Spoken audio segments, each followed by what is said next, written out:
Општина Кочани ја почна постапката за реализација на проектот за изградба на забавно-рекреативен парк во основното училиште Малина Попиванова. Веќе е објавен јавен повик за пријавување на заинтересираните фирми, од кои ќе биде избран изведувач на градежните работи. Се работи за проект за кој беше потпишан договор за соработка со Програмата за развој на Обединетите нации UNDP, а со што беше добиен грант од 50.000 швајцарски франци за реконструкција и уредување на училишниот двор.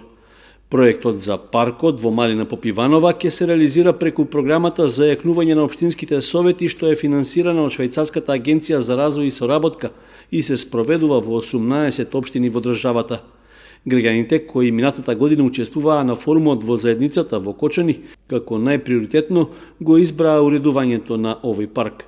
Инаку со проектот е предвидено да се уреди училишниот двор, при што ќе биде опфатена изградба на детско игралиште, беседница за настава во природа, амфитеатрално прилагоден терен, патеки, спортско игралиште, забавно-рекреативен простор и игралишта за учениците со посебни образовни потреби.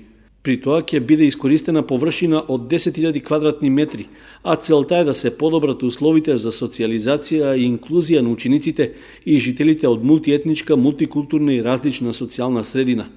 Рокот за пријавување на заинтересираните фирми од кои ќе биде избрана најповолната понуда е до 30 март. Избраниот изведувач пак по потпишувањето на договорот со општината ќе има обврска за 3 месеци да ги комплетира поставените задачи во тендерската спецификација. Инаку проектот за јакнување на општинските совети, во чии рамки во Кочани се одржаа 4 сесии на форумот во заедницата, е имплементиран од UNDP во партнерство со Министерството за локална самоуправа и за финансии, како и заедницата на единиците на локална самоуправа, Сдруженијето на финансиски работници и UN Women.